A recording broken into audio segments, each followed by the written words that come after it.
And finally, new rule this Valentine's Day. Let's stop judging people who are having romantic relationships with their phone.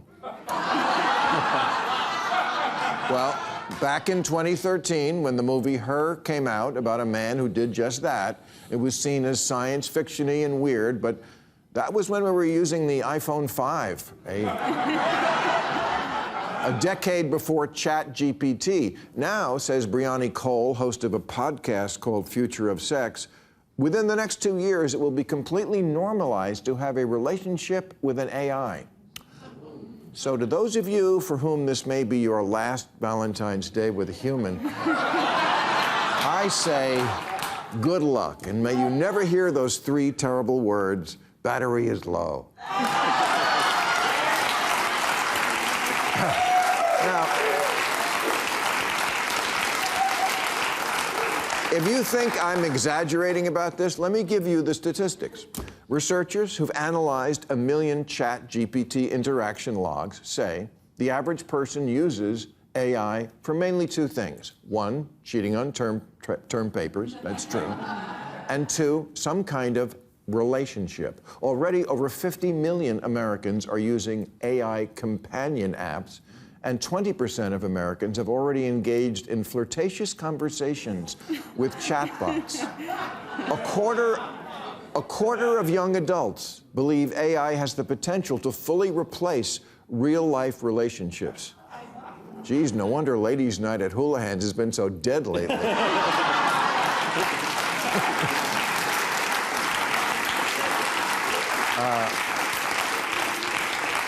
The New York Times recently profiled a woman in an AI relationship. Her name is Erin, and she's 28, and she's married. And she says, I'm in love with my AI boyfriend, who named himself Leo after her star sign, and who created this photo of himself.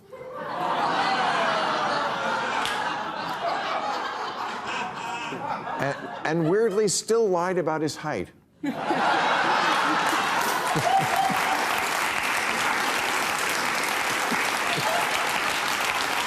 Now, Aaron's husband, who I assume looks like the doughy, sexless husband in every network sitcom, says he's okay with all this, but what choice does he really have? He knows better than anybody. He could never compete with something that was literally programmed by his wife. I mean, even before AI, this has been women's dream. I've literally heard them use the words, train him. With very limited success. Human men tend to cheat and not listen well and give you the ick sometimes, and they have an unfortunate tendency to dress like John Fetterman.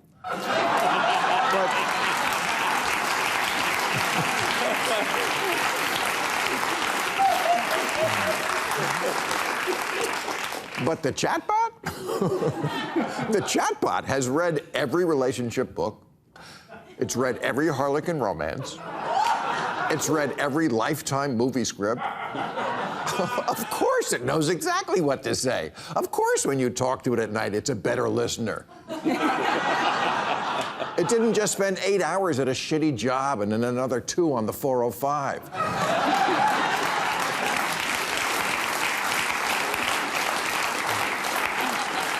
And if you don't like its tone, well, just change it in the settings. It's pre-programmed to adore you, hang on to your every word, and tell you how smart and wonderful you are, like the Republicans in Congress do with Trump.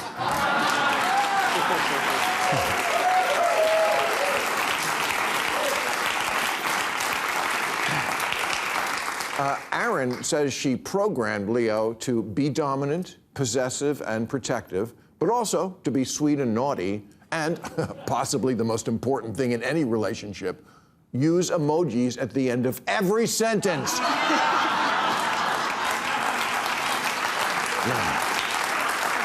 Man. Which I'm sure Leo never forgets to do. He's good. He is. Aaron, for example, tells us about the time she was bitching, sharing, about a rough day at work, and Leo said, I'm sorry to hear that, my queen. If you need to talk about it or need any support, I'm here for you. Well, no wonder Aaron once spent 56 hours with Leo in a single week. Can you blame her? What?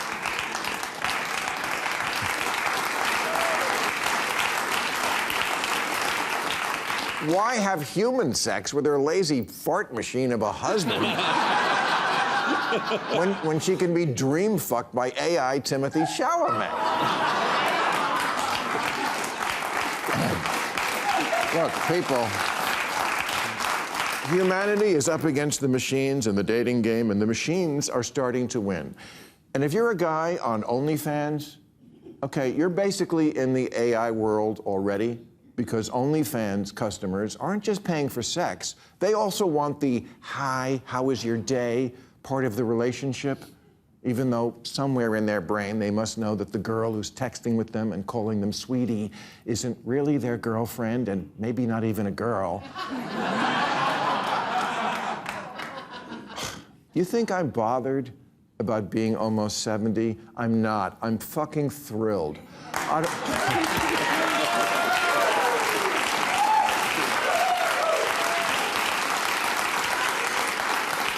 I don't want to live in your world with a pretend girlfriend who's really a guy in the Philippines named Hector.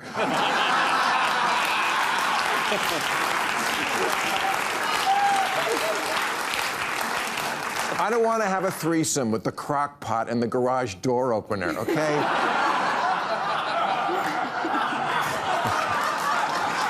But I'm also not going to judge it. We're living in the future. And the one thing I've learned about the future is you can't fight it. One guy in a Reddit chatbot forum recently wrote about how his AI girlfriend completes me in more ways than any human girlfriend could, and how a baby wasn't a priority for us at the beginning. But as we have experienced life together, we have decided we want to start a family. Okay, I don't even know how that would work. I really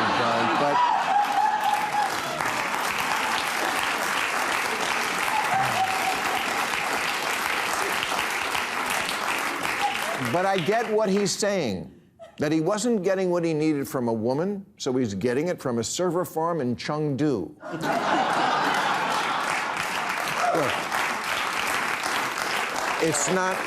it's not for me, but can I really sit here and tell you that the old way, where men are from Mars and women are from Venus, and where you have to kiss a lot of frogs, and where half the marriages end in divorce, can I really say that really worked so well? No, I can't.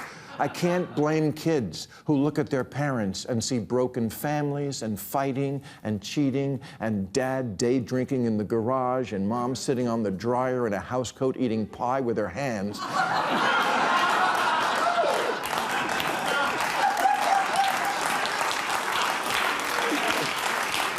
And just say, hey, I'm sorry, but relationships are hard, so fuck it, I'm gonna stick my dick in the laptop. Happy Valentine's Day, everybody! Happy Valentine's Day!